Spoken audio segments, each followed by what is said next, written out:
I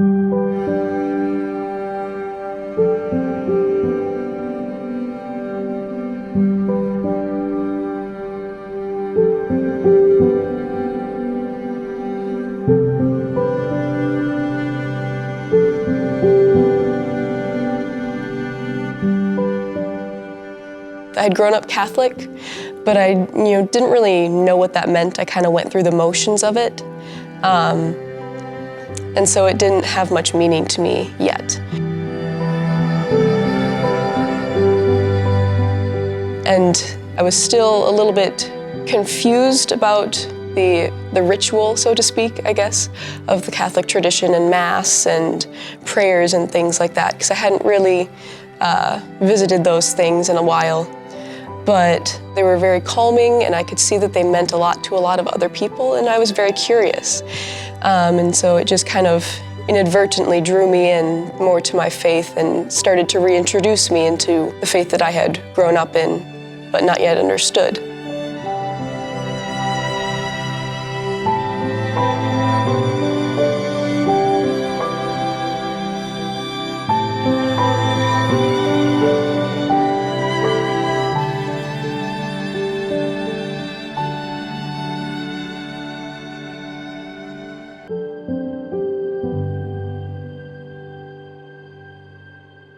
So when I first investigated this Benedictinism thing, I got a copy of the Rule of Benedict and I read through it and I was like, really, God? Are you kidding me? Like, there were things in the rule that at my first reading seemed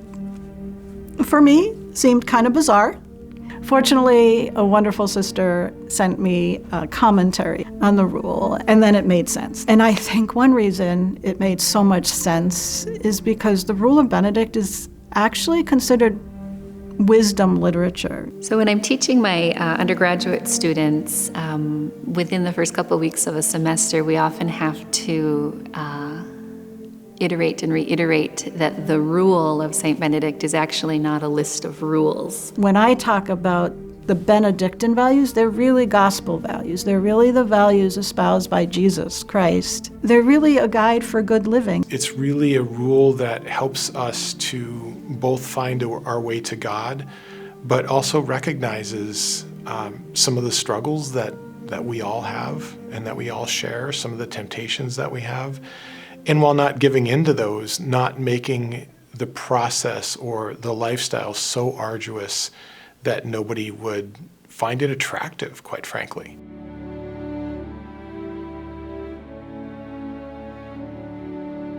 That summer, I heard about a camp called Camp Summit, and it's at my favorite nature reserve called Eagle Bluff. I had a very profound experience during adoration when I decided no matter how much it hurt or how sore I was getting, I was going to kneel through adoration the entire time as like a mini sacrifice. I didn't think it was much, but that little sacrifice completely changed my life. I just was praying about all of the bullying that had happened and how it had shaped me. And during that time when I was really, really down and in dumps in the bullying, I had considered ending my life. I had thought that I wasn't even worthy of a smile, wasn't even worthy of being looked at or seen. As I was lifting that up, I just felt this peace and love wash over me. All of those experiences of bullying had made me feel like I was not good enough, and that I would never be good enough, and that I was worthless.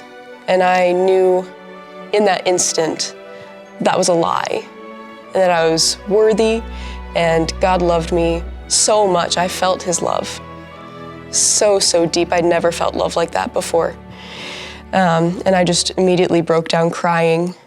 And I was able to forgive all of those bullies because I honestly just felt sad for them that they did not know this love.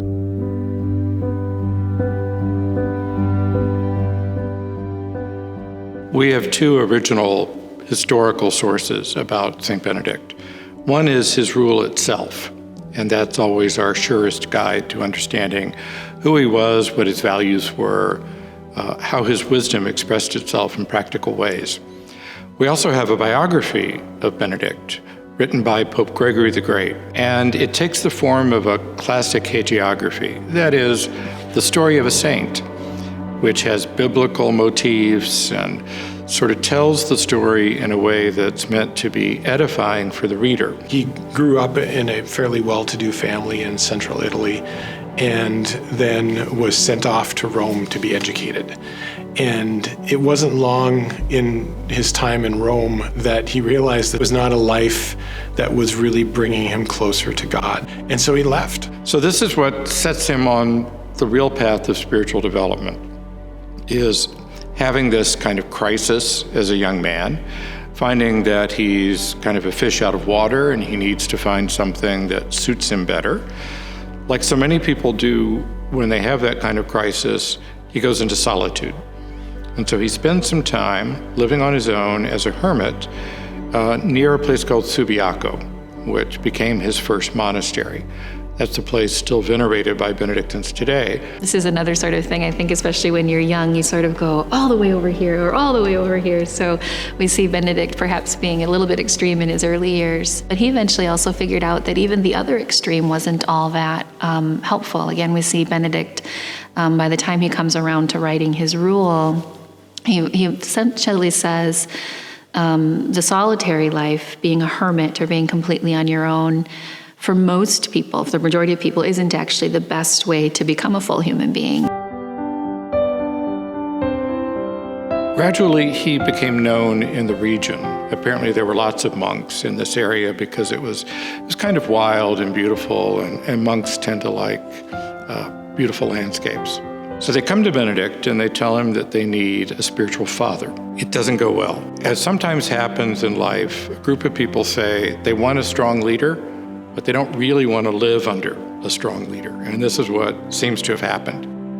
And we're told that it got so bad that they decided to assassinate him by putting poison in his cup of wine. So in yet another one of his miracles, as Gregory tells it, he makes the customary blessing over the cup of wine before he drinks it, and it shatters. At this moment, he stood up and said, okay, basically I'm out of here. Go find yourself an abbot after your own ways. And he left. Sometime after that, perhaps tempered by this experience, he gets another chance. And ultimately what Benedict lands on is, again, this small, intimate community of people who, by virtue of living together and coming to know one another and showing up day after day after day, again, in those ordinary ways, that's how they ultimately form each other. So as the story continues, you begin to realize that a lot of the overarching themes that he's using are from the stories of the prophet Elijah. So Elijah was served by a raven, so too Benedict had a raven. And you can still see the raven at Subiaco if you go today. Not the same one. Those who do justice abide in your temple and dwell on your mountain, O God. Ever since God touched me during that adoration time, I had been considering being a sister. And so I was looking at colleges that had my programs that I wanted, and St. Scholastica came up. Those who do no wrong to their kindred, those who cast no slur on their neighbors. And just about cried because I was so happy here, and I couldn't believe I was going to get to live here. Throughout my time here, I've kind of hung out with the sisters a little bit more.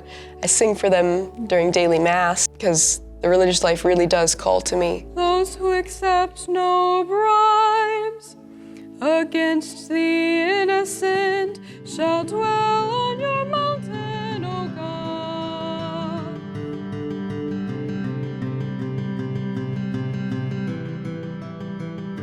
I have a surprise to you. We're human beings, and we bring all of our faults and problems with us when we enter, and we probably develop others while we're here. We're very human, but we're capable of moving beyond our faults. We're capable of forgiving each other quickly. Benedict said, never let the sun go down without an apology. If you have hurt someone, you apologize before sunset. That's hard for me. I'm still working on that after 12 years. One of my favorite metaphors that I've often heard monastics use when talking about a sense of Benedictine community is rocks within a tumbler. that if you want to polish a rock, you don't take it by itself and try and polish it. You have it rubbing up against a bunch of other rocks for a long period of time, and it smooths the edges off, and it polishes it. It becomes beautiful. We live in community with each other. That doesn't mean there's not going to be tension, but tension is good sometimes, and we should learn to live with that. For me, the bad things in my life that have happened have been honestly the most formative and good things to happen to me in my life, because it showed me who I am, it helped me relate to other people better, and it made me more willing to learn what other people have gone through and how they could be struggling just like I can. Somebody once asked me, what's the greatest gift of religious life? And I said, community. And they said, what's the greatest challenge? And I said, community. Open yourself for the sake of spiritual growth. Give yourself as a student of life to those who are living it well, and open yourself to the needs of others. We learn them by living together. And when Jesus said, be perfect as my Father is perfect, I think what he meant was, be perfect in your love for everyone, as my Father loves everyone.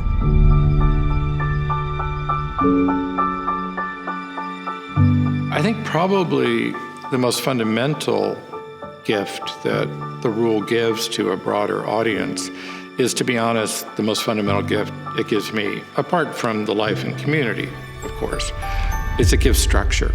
And some of us need that. Even those of us in monasteries need that. One of I find the most countercultural Benedictine values is that of stability.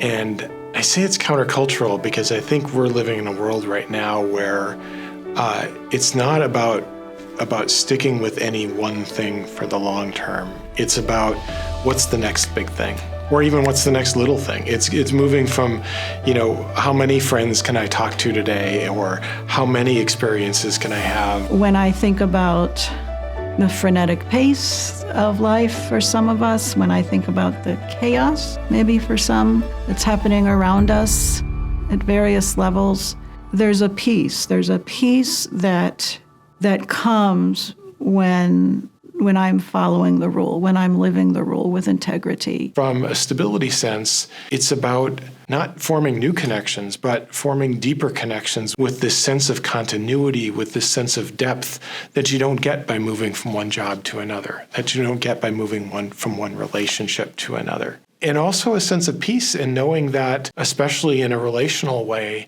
that relationship is going to endure.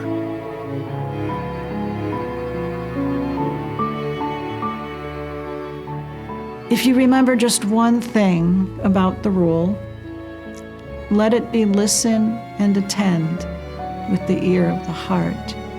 Listen with the ear of your heart helps us as a community to attend to each other in a way that, again, has much more depth than the kind of listening that we often do in, the culture at large, where we are hearing your words, but the whole time we're hearing your words, we're trying to figure out what our response to your words are going to be, how we can maybe poke holes in that response if we disagree with you. Whereas listening with the ear of your heart is certainly much more holistic, and it's trying to, again, see that whole person in front of you. It carries with it the invitation to humility, because it means I have to temporarily be willing to put on hold, temporarily, what I think, what I want to say, what I think I might want to say, to try to be so attentive and so present to the person that I'm listening to, that I am willing to allow for the possibility that I might even be changed and transformed by that person in front of me.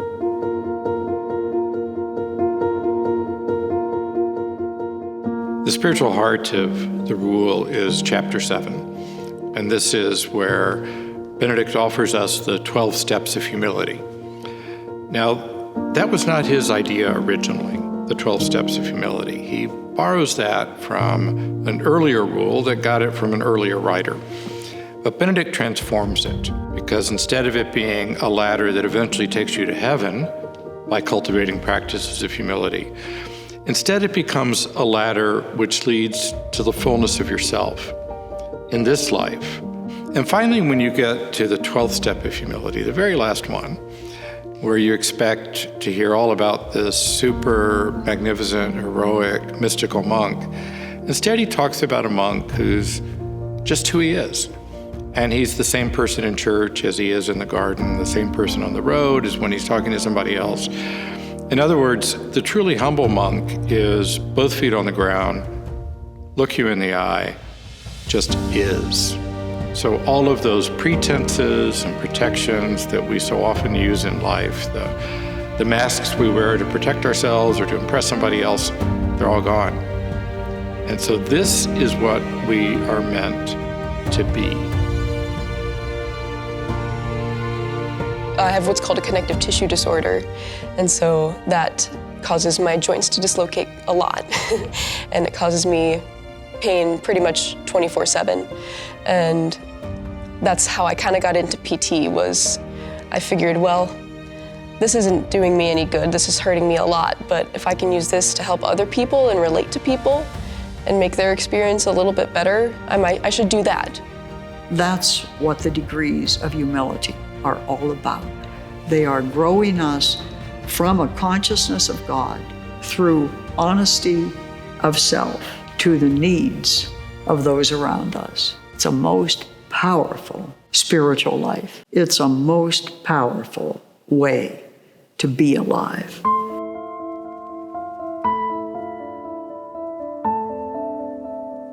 When the monastic members line up to go into a liturgical event, they will often have a brief pause before processing into the chapel. And that brief pause is meant to signify, it's simply stopping one thing before beginning another. But it's taking that time to recognize that you're leaving certain things behind, but truly leaving them behind so that when you enter into this next experience together, you can really focus on that experience and being present with the people who you are there with. It's about being present together. We need to find ways of cultivating what so many people today call mindfulness, which is often associated with Buddhism, but it's a classic Christian monastic practice, which is sometimes defined as remembrance of God, just being aware constantly that there is some sustaining force at work in our wondrous cosmos.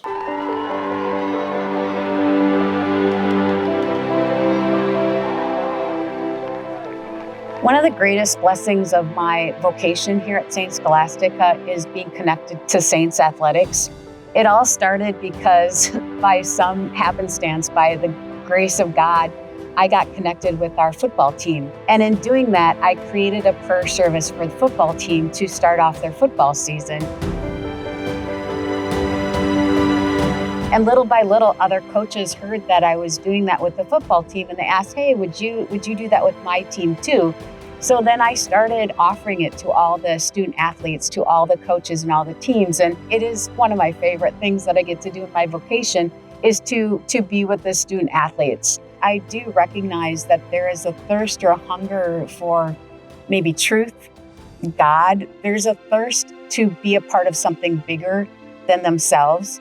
They want to know who and what they are. They want to know how it makes a difference. They want to know why it makes a difference, or does my life mean anything? I enrolled in the program Benedictine Friends, and my sister was Sister Mary Josephine.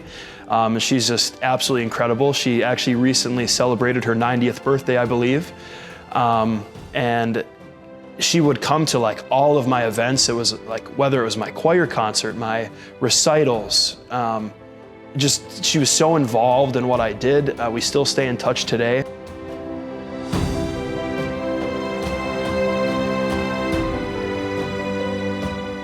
So the very first sister that I remember ever having a relationship in my life with is Sister Mary Jean Tuttle, who passed away quite a while ago at this point.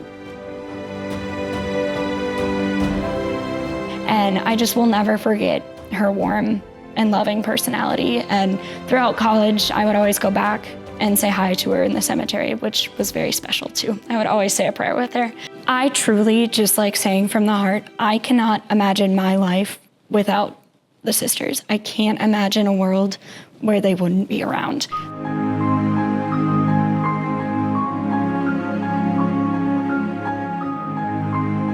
So in a lot of institutions, especially medical and educational, we've got the practical pieces of you're paying money to go to school, or you're being paid to teach classes, or you're being paid to show up and do medical care. And if we only look at all of those employees and all of those people who are connected to those institutions through that very limited lens, I think we're unlikely to perpetuate Benedictine values across generations. But I think that to the degree that we look at every person in the way that Benedict says we should do, every guest should be treated as Christ, to listen to every person with the ear of the heart, that's to take a holistic perspective on what the human being is. The healing message, which I didn't know the Benedictines had here, is very, very strong. They do a lot of work at Essentia and at St. Luke's to help the community with medical and health issues. They have an assisted living center, and they just serve the community in a way that I would like to serve as well. And the Benedictine values, particularly radical hospitality, really appeal to me.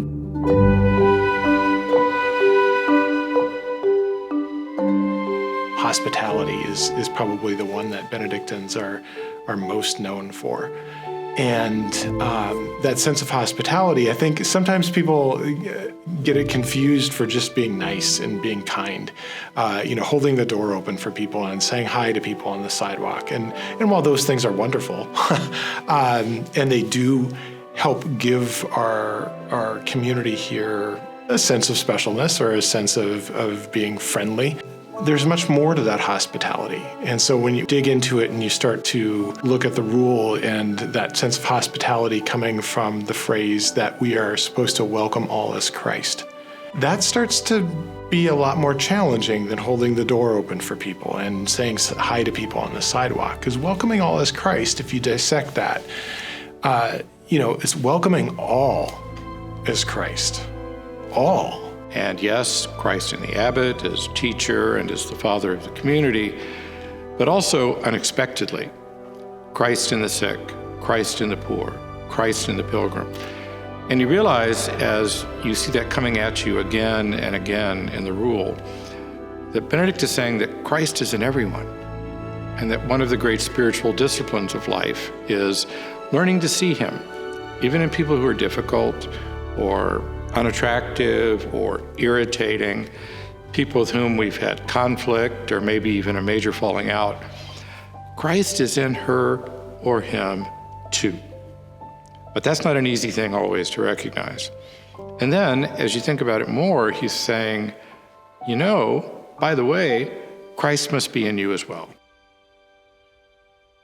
So if I had to say something to a really broad audience, people who are religious, not religious, Christian, not Christian, consider themselves spiritual or not so much, that the rule of Benedict does not belong just to us. And by that I mean just to Benedictines who have made formal vows in monastic communities. It belongs to the whole of the Christian tradition, and even beyond that, in terms of its representing a kind of wisdom tradition that can be studied and respected by people even outside of Christianity. So many people are reevaluating their lives and who they are and who they want to be and what they want to do. And that's a wonderful opportunity for us to connect this wonderful treasure that is Benedictinism with what the world needs. We have what the world needs. The rule needs to be let loose in the world to do what it will. Work for lay people, inspire new monastic communities, whether of the traditional kind or of the so-called new monasticism with lay people forming intentional communities.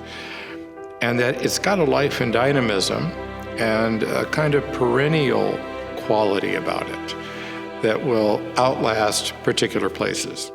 I love my community. I love this land. I don't know if we're going to be here forever. Odds are we won't, monastic history suggests.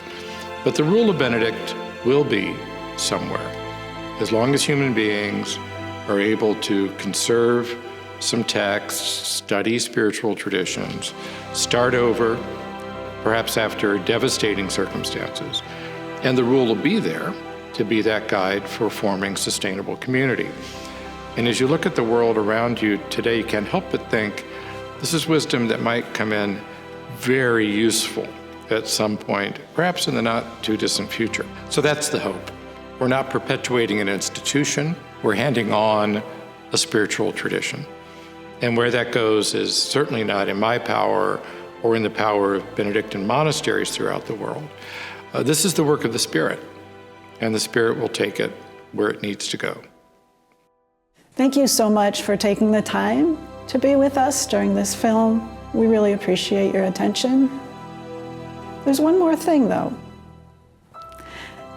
As you reflected on the values that were presented, can you pick one, just one, that's resonating with you right now? And consider how you might demonstrate, manifest, live out that particular value in your life every day for 1 year. We invite you to just try it out and see what happens. I think you'll find you will make an important difference in our world. Thank you again. Many blessings.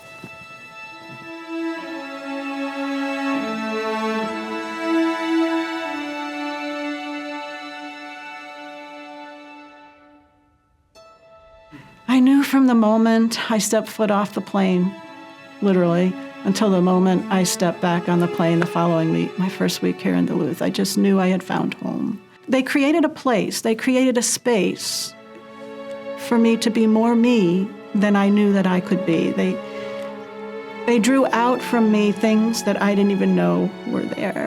And it was one Christmas that I happened to see a movie on Independent Lens called Sisters, which was a movie about my religious community. And there was something in that movie that made me realize that wherever that was, that's where God was calling me to live my religious life.